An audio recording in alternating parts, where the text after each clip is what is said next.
Kasama niyo pa rin si DJ Rocky and this is Rosa's Secret Files. Si Rosa, napakiramdam niya ay kasalanan niya ang lahat kung bakit hindi napunta sa kanya yung taong minamahal niya. Dahil daw hindi siya naging easy to get. Kumbaga, sa kanya na sana pero sinayang niya pa. So ngayon ang tanong niya, paano daw siya makaka-move on sa pait ng kanyang nakaraan? Makaka-move on ka kapag naisip mo na mas kailangan mong kumita ng pera kaysa sa lumandi. Charot, tumidarot.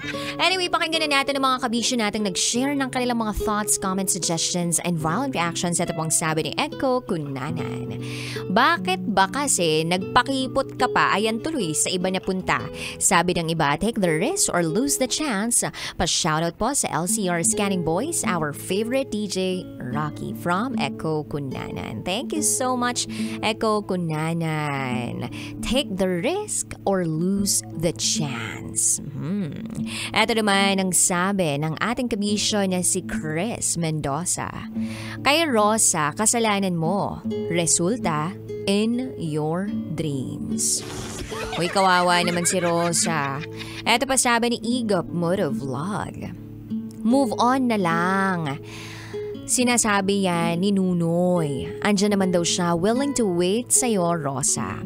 Well, shoutout ulit sa Engine for Volunteerity and VR, the Boss Grab Cars at sa Solid Independent Riders Group Capitol Chapter, naka-grab on sa kakalsadahan. God bless sa'yo and more power sa program mo. Thank you, Igop Motovlog. Meron nang nirereto si Igop Motovlog. Rosa, nasa sayo na yan kung gusto mo. Hello po kay Darwin Russell. At ang sabi niya rito ay nag-assume ka lang na gusto ka rin ng crush mo. Kasi kung mahal mo, dapat sinabi mo na sa kanya noong una pa lang. Problema kasi, hindi pwede dahil sabi mo nga, leader siya sa mga kabataan sa simbahan ninyo. In short, role model siya sa mga younger ones. Masakit man itong sabihin pero learn to forget your first love dahil your crush likes you as a friend nga lang. Yan po ay galing kay Darwin Russell. Ito pa sabi ni Aris Jordan Santos. Para sa sender natin, sa nakikita ko, kaya siguro nangyari yun ay dahil meron ka pang matatagpuan na tamang tao para sa iyo. Huwag mong baguhin ang sarili mo sa isang tao para lang magustuhan ka niya. Hindi sagot ang pagbabago mo ng pananamit mo para lang may magkagusto sa iyo. Kasi may magkakagusto pa rin sa iyo kahit ano pa ang mismong itsura mo. Kalmahan mo lang. Huwag ka rin masyadong assuming. Alam mo yung mahirap? Yung hindi mag-move on na hindi naman naging kayo. Ako sa totoo lang, thrice ko nang naranasan yung hindi naman naging kami pero nag-move on ako. Focus lang sa self-development, yun lamang po. Lagi akong nakasuporta sa iyo, DJ Rocky, kahit saan ka man mapunta. Yan po ang sabi ni Aris Jordan Santos. Bakit nga bang hirap mag-move on kung yung inyo ay hindi naman naging ganap na relasyon? Kumbaga situationship lang yung meron kayo or minsan nga one-sided lang yun eh. Yung isa lang yung gumugusto, yung isa hindi. Kaya ka lang sinasamahan dahil pagtingin niya sa'yo kaibigan lang. Or parang kailangan lang ng companion. Pero nag-assume ka. Eto pa sabi ni Bernard Laurejas. Mistake yun. Dapat sinabihan mo yung lalaki kung mahal mo siya talaga. Yes or no man ang sagot, huwag kang mahihiya. Well, tapos na ang nangyari. Move on na lang, te. Shoutout sa bossing na si Evelyn Padayaw at sa mga kasama ko. Yun lamang po from Bernard Laurejas. Hi kay Mayumi. Ang sabi niya po rito ay, sa SFS natin, lukaret ka ba? Charot with harot. Binigyan mo lahat ng kahulugan ng bawat ginawa sa'yo ng isang tao. Huwag ganun, mahirap yan. Ikaw talaga ang magsasuffer. Malinaw na yung isa ay umuusad ang buhay, samantalang ikaw ay naiwan sa nakaraan. Tsaka wala naman yan sa sinusuot ng isang tao para mahanap ang the one. O sa body build or itsura. Nasa preference yan ng guy. Tapos hindi ka naman pinaasa, ikaw lang talaga ang umasa. Bata ka pa, umpisahan mo nang mag-move on at change mindset na rin. May pamilya na yung tao. Focus ka na lang din sa buhay at sarili mo, mahahanap mo rin ang taong nakalaan para sa'yo. Yan po ay galing kay Mayumi. True! Eto pa sabi ni Charles Sanko. Bakit karamihan sa mga babae ang daling mag-assume? Porke nagustuhan nila yung lalaki. Ginusto nyo yan eh. False hope pa more. Ang daling mag-assume. Pero sure ba kayong mapapa sa inyo? Lack of communication. Tapos pag kinausap tahimik lang, ay sus, galawang pabebe yarn. Galawang pabebe pero walang dede. Charot with darot. Wala, share ko lang. Wala akong mai-advise sa SF sender ngayon pero simple lang ang sasabihin ko. Assuming sa sender. Thank you Charles Sanko. Ito naman ang sabi ni Marvin Mark Bautista. Magandang hapon, DJ Waki. At sa lahat ng kinig na Secret Files para sa Teletor Center. Yan ang nga ba sinasabi ko eh. Kasalanan ni Rosa. Kaya sa susunod, huwag asyomero o asyomera. Asyomero, asawa ni asyomera. Joke. Yan. So, yung tipo yung nakala mo gusto ka niya o gusto mo siya. Well, dapat tinignan mo muna. Dapat kinutuban mo muna bago ka mag-assume. Sakit, di ba? Kaya ganun talaga. Papadistro pag secret. At sa Team Rocketeers, especially sa AMD family ng AFP-MBAI. At happy birthday na rin kay Ma'am Jo at kay Ma'am Ems. Kaya naman DJ Rocky, salamat mula sa bahay ni Kuya. Thank you so much Marvin Mark Bautista. Pabati daw si Ma'am Jo ng happy birthday. Happy birthday po. Ito pa sabi ni kay Kuke. Wait lang. Mali ako. Bakit ganun? Parang kakaiba yung sinabi kong pangalan. Kay Kuke. Kay Suke kasi. Bakit kay Kuke? Iba tuloy yung naiisip ko. Anyway, kay Suke Aronesado. Rosa, kung tinatanong mo kung saan ka uli magsisimula, well, pwede naman sa akin. Kahit hindi ka gulit, susuyuin ka. Tapos magagalit pa ako sa'yo kapag hindi ka nagtampo. Charot with harot. Move forward ka na lang. Marami pang fish sa ocean. Ingat lang, baka ma-fish shoot makuha mo. Ano? Baka fish shoot ang makuha mo. Baka makuha niya. Shokoy. Charot. Hi kay Robert Tirao. At ang sabi niya, nag-assume ka lang. Pero ganun talaga, baka hindi talaga siya ang para sa'yo. Easy ka lang, huwag kang magmadali. Maghintay ka lang dahil sa mga darating pang tao para sa'yo. Ay, ang dami naman ng darating na tao para sa kanya. Napapaasahin ka ulit. Pag hindi ka natuto dito sa nangyari sa'yo, sa lalaking naging crush mo at minahal mo sa loob ng 9 na taon, or hindi ko sure kung ilang taon yun, pero sinasabi ko sa'yo, maulit at mauulit ang nangyari sa'yo.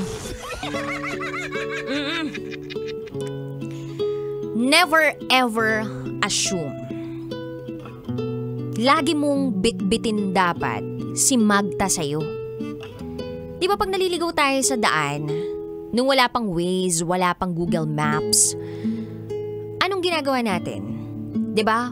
We are trying to search for people who can give us answers kung nasa na ba talaga tayo at kung saan patungo o kung saan yung direksyon papunta dun sa patutunguhan natin. Pwedeng magtanong. Hindi po siya nakakabawas ng pagkatao. Hindi po siya nakakababa ng pride. Hindi rin siya nakaka-minus ng ganda. Pwede sigurong at some point isipin na, ay, ang tanga naman nito. Pero pwedeng magtanong. Ask if you need to, but do not assume. Madalas, yung mga pangit na nararamdaman natin ay bunga ng mga assumptions natin, speculations natin sa utak natin na hindi naman nabigyan ng katuturan o hindi naman nasuportahan ng totoong nangyari sa buhay. Madalas nga ang tao mas miserable pa siya sa utak niya kaysa sa totoong nangyayari sa buhay niya. Na-experience mo na ba yun na hindi pa nga nangyayari yung pinakamasaklap na mangyayari sa buhay mo, biglang down ka na dahil sa naisip ng utak mo? So yes, kabisyo, we are miserable because of the narrative that we created in our heads, not because of the reality of our lives. At nakakalungkot isipin yun na nangyari lang siya sa utak mo pero hindi nangyari sa totoong buhay.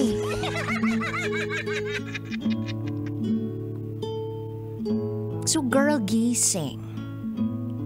That's the first step that you can actually do.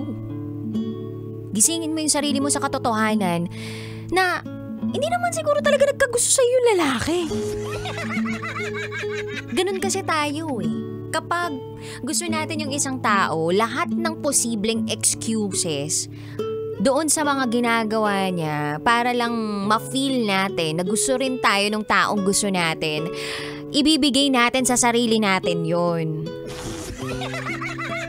So, binuhat lang yung ibang bitbitin mo dahil nakita niyang nahirapan ka. Oh my gosh, may gusto na siya sa akin. Yung sumunod na dumaan sa'yo, tinulungan niya rin. Ganun yung ginawa niya. May gusto pa rin ba sa'yo? Leader ng simbahan or ng community ng mga kabataan. Pinuntahan ka sa bahay dahil di ka naka-attend ng mass. Tapos after 1 week, biglang ganun din yung isa sa mga kabataan. Pinuntahan niya din, nagpa-stay din siya sa bahay.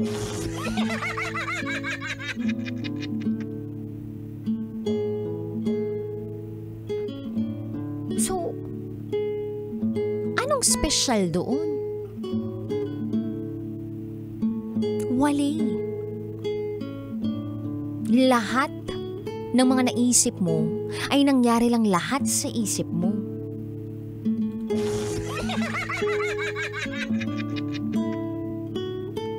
Hindi ko sure kung baka nai-invalidate ko na yung feelings mo dito pero yes, gusto ko naman i-acknowledge na nasaktan ka, di ka maka-move on, pero kailangan mong tulungan yung sarili mo at this point of your life. Alam nga naman, hanggang ngayon heartbroken ka pa rin. Yung tao may asawa na, nagkaanak na't lahat-lahat, tapos ikaw nandiyan ka pa din. Alam mo yung parang namamangka ka sa gitna ng kalsada, yung hindi ka na nga umuusad, mukha ka pang tanga. Oh. Ganun yung ginagawa mo sa sarili mo ngayon.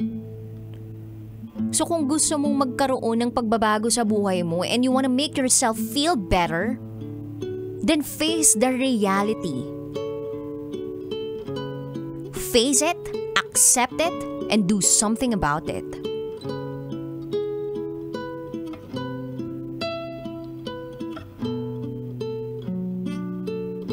Kung meron kang babaguhin sa sarili mo na gusto mong baguhin, then go ahead.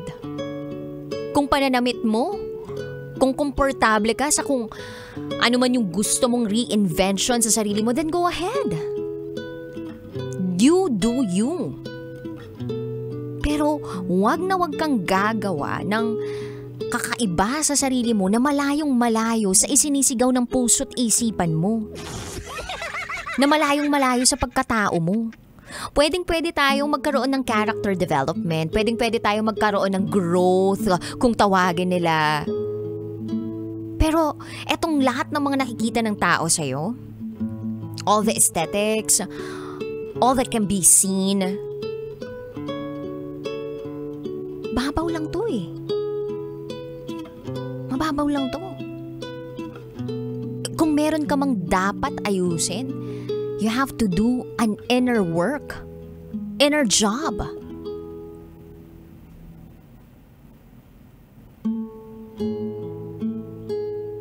Sa sarili. Mindset, perspective in life, the lessons that you've learned from your past mistakes or from the previous situations that you were into.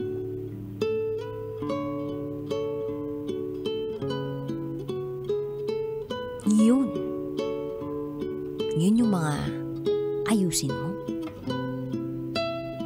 At kung ang isang tao gusto niya magsuot ng maiksing shorts, gusto niya i-flex na meron siyang cleavage, then go ahead.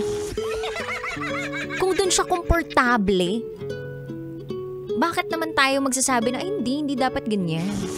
Although, dapat ang pananamit talaga ay iayon sa kung ano man ng lugar, okasyon, pupuntahan, sinong kasama. Kasi kung magbe-beach ka tapos puro balot na balot ka, pwede naman kung pinoprotektahan mo yung skin mo. Depende. Pero kung dahil lang sa na-challenge ka, dahil di ka makakuha ng ibang lalaki, dahil sa feeling mo may problema sa physical mong anyo, ewan ko sa'yo kung paano mo gagamutin yung ganun. Ano mo? Don't get me wrong. Pwedeng-pwede naman mag-improve ang appearance ng isang tao. Pwedeng-pwede. Gawin mo yung gusto mong gawin sa sarili mo. But, if you are doing it for the wrong reasons, I don't think you'll get long-term happiness. Or you'll achieve long-term happiness and contentment. You'll be able to see yung love na hinahanap mo. I don't think you'll get there if wrong yung mga reasons kung bakit mo ginagawa lahat ng to sa buhay mo. I hope you have the courage to face it all. And I hope you grow. I just hope also na may mga taong mag-guide sa'yo dito sa journey mong ito. It's never too late. Marami pang magandang mangyayari sa buhay mo. Maganda ka, mabuti kang tao, may takot ka sa Diyos. At kapag dala-dala mo lahat ng yan, alam kong mapupuntahan mo yung inilaan ng Panginoon para sa'yo. Yung lugar kung saan kanya inilaan. Yung taong inilaan niya para sa'yo. So, yun lang. Sa mga kabisyo po natin out there na gusto mag-share ng kanilang secrets, share it to me at rakatera@gmail.com. I gotta say, BRB as in bathroom break. You're still with me, DJ Rocky, and you are listening here sa stasyong number 1, 90.7 Love Radio. This is Rosa's Secret File. Kailangan pa bang i-memorize yan? Love Radio Basic!